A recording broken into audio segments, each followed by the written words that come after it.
Wow, a comedy starring Robert Redford, Nick Nolte, Emma Thompson, directed by Ken Kwapis. Wow, this movie could have been amazing in 1995, but not in 2015, and it's certainly not the biggest new release of the weekend. That should tell you how lazy of a weekend this is. Welcome to Time About the Movies, everybody, and Labor Day weekend, and oh boy, are we starting off on not the best note here. But then again, both of these movies are nothing that amazing and all. But the other one, at least, is a fun kind of amazing. But we'll touch on that a little bit here. But let's talk about the biggest new release of the weekend. Biggest, in quotation marks. A Walk in the Woods, which is the film released by Broad Green Pictures, which I believe this was the first film they ever put out, if I'm not mistaken. Nope. And as soon as I see that, I was like, no, you fucking idiot. They put out stuff like Eden, 10,000 km, Samba, Learning to Drive. It's the first one I've ever talked about on the show, so fuck it. It's the first movie they put out, in my opinion. But yeah, it says a lot when the most youngest thing about this movie is the fact that you have Kristen Shaw in it, and also written by Michael Arndt, the writer of Little Miss Sunshine and Toy Story 3. Hey, Mary Steenburgen's in it too, so I guess there's that. So I'm trying to get to the plot here. In this new comedy adventure, celebrated travel writer Bill Bryson, played by Robert Redford, instead of retiring to enjoy his loving and beautiful wife Catherine, played by Dame Emma Thompson. I didn't even know she was a dame. You don't ever hear anyone talk about the Dame Emma Thompson. Usually you talk about Dame Judi Dench or that, but never with Emma Thompson, surprisingly. But and Large and Happy Family challenges him to hike the Appalachian Trail, 2,200 miles of America's most unspoiled, spectacular, and rugged countryside from Georgia to Maine. The peace and tranquility he hopes to find, though, is anything but once he agrees to become accompanied by the only person he can find willing to join them on the trek, his long-lost and former friend Stephen Katz, played by Nick Nolte. And this is post-2000s Nick Nolte. This is crazy Nick Nolte, who really sounds like he's drunk all the time. But down on his luck, serial philanderer, who, after a lifetime of relying on his charm and wits to keep one step ahead of the law, sees a trip as a way to sneak out to paying some debts and sneaking into one last adventure before it's too late. Trouble is, the two have a completely different definition of the word adventure. Now they're about to find out that when you push yourself to the edge, the real fun begins. So in a way, this is very much like a movie called... This is very much like The Edge, except instead of Sean Connery and Alec Baldwin fighting to the death while facing off a bear, it's a wacky comedy. And yeah, you remember when I said this felt like a movie made for 1995? Well, guess what? This book was optioned, not in 1995, but 1998, as it was originally intended to be a project for not only Robert Redford, but also Paul Newman. It would have been the third time they worked together. However, Newman's declining health before his death in 2008 ended that possible reunion. So, yeah, this has been a movie that's been sitting around for a long, long time, and yeah, it ain't that great. It's a movie where, like I said, it just feels like... You know, this is a movie where it literally feels like there's literally nothing there. It's just a movie where, yeah, this would have been amazing 20 years ago when these guys had some life to them and you could still believe in them, but, I mean, it's just not a good movie. It's a lackluster film, and they're directed by Ken Kwapis, who is another director who made a lot of movies in the 90s, and I like this director. He's made some stuff I do like. I liked Big Miracle. I actually did like He's Just Not That Into You. I like The Sister of the Traveling Pants. You know, I was actually one of the people that really liked The Beautician and the Beast. Dunstan Checks In's a funny movie. He Said, She Said, great movie. Well, Dunstan Checks In's not a funny movie. It's a silly, fun movie for kids. Follow That Bird. So this guy is not a hack director. This was the last thing he has directed so far. Yeah, he's still alive. He's only 68, so he could probably come back and do something else later on. But yeah, but this film in particular really was just kind of, it's just kind of a boring movie. I mean, it's not. I'll say this. It's nowhere near as bad as like the ensemble. Let's get all these veteran female Academy Award winners together and make them into a silly, terrible, lazy comedy like 80 for Brady or Book Club and all that. This isn't that type of a movie. It's a movie where, in another time, this probably could have been good, but at the same time, it's just kind of like, it's 20 years too late, man. If you're going to do this, you should have done it when, you know, Paul Newman was still very much alive to do this. Like, 20 years ago, this probably would, like I said, 20 years ago, this probably would have been great. But as it is, it's not that much here. And it's probably the laziest thing Michael Arndt has written overall, but he'll have a much better film coming out at the end of the year, which we'll get to when we get to Star Wars. But this, yeah, it's largely forgettable. I mean, it made money back, But at the same time, nobody really talks about it as one of those things that you gotta see it to believe how great it is. Just kind of like, it's there. It's Labor Day weekend. What the fuck else are we gonna do? What are we gonna do? Go see War Room again? Or see that for the first time, which apparently a lot of people did, since that was the #1 movie that weekend. But that's a walk in the woods. Now let's get to the movie that is unnecessary, but a fun kind of unnecessary. Let's talk about The Transporter Refueled.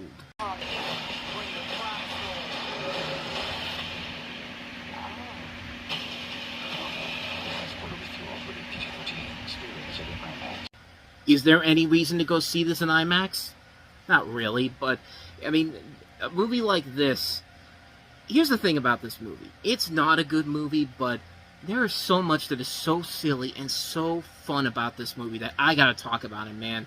Transporter Refueled, the 4th installment of the Transporter franchise, the first one not to feature Jason Statham, although he was going to do one, who was originally offered a 3-film deal with the company Europa Corp, which is, of course, Luc Besson's company, but negotiations fell through, and so they brought in Ed Skrein, who would later go on to star as the guy from Deadpool, Ajax from Deadpool, Francis from Deadpool,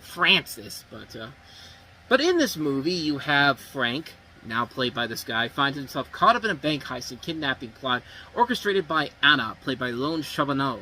It also has Noemi Lenore from Quantum of Solace and also Rush Hour 3.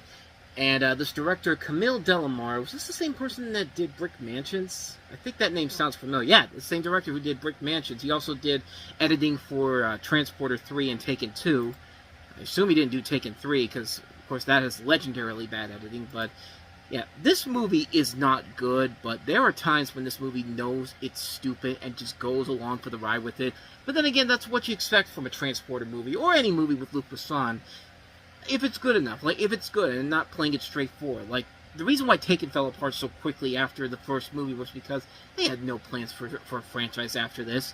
But the first movie was so successful, they had to keep going with it. Like, same thing with Crank, but Crank 2 was at least fun, though. Transporter films are fun. Like, this, like, you see the scene where where the car is going through the terminal in the airport, like the thing you go through when you have to get from the terminal to the plane.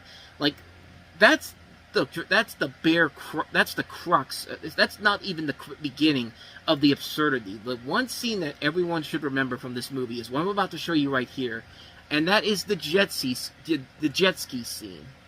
If I could say it correctly, the jet ski scene. That's it, the jet ski scene. Just watch this.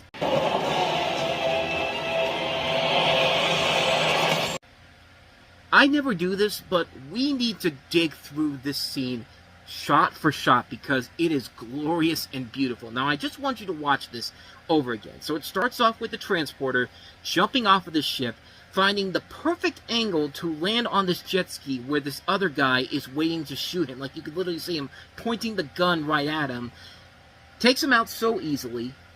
Judo chops the gun out of him, and then punches him right in the face, pushes him into the water, then gets on the jet ski, and then what follows after that, I mean, the scene itself looks like a parody, because he's literally, like, standing on it, like, on his hind legs, just like he's not even sitting on it, like, he's about to, like, go to the bathroom, it looks like it, but he's going through here, he's driving it all the way to the shore, and you see one of the bad guys with the other women that, he's trying to kidnap and all that, but, the boat lands there, so then the guy takes the girl, pushes her, drags her into the car, and then for extra measures to make sure she doesn't fight back, hits her with the gun on the head, like conks her on the head.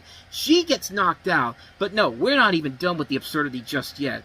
So he closes the door, in comes Frank with the jet ski, and the guy's looking at him going like, oh, it's like, oh God, I gotta get going.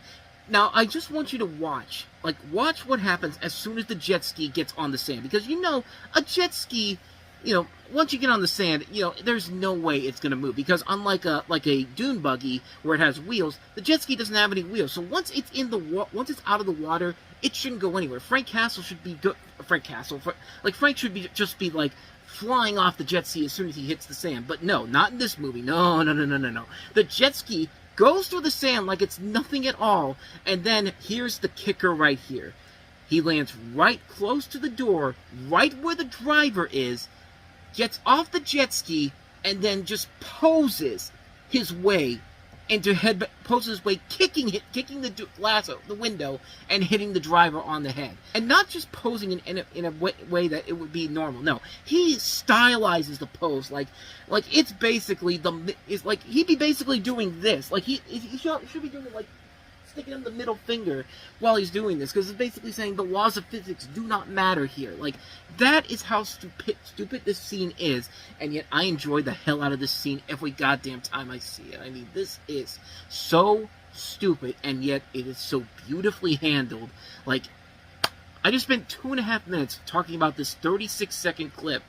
I mean, that's probably the only reason why you should see this movie. Not for the movie itself, but just for that clip alone, for the absurdity and the beauty of how much they do not give a crap about being smart or making sense whatsoever. And that's the thing I gotta give this movie credit for. Because unlike the Taken movies that came out earlier in the year, the Taken sequels are meant to be taken more seriously. There's never a sense where you feel like they're in on the joke and all that.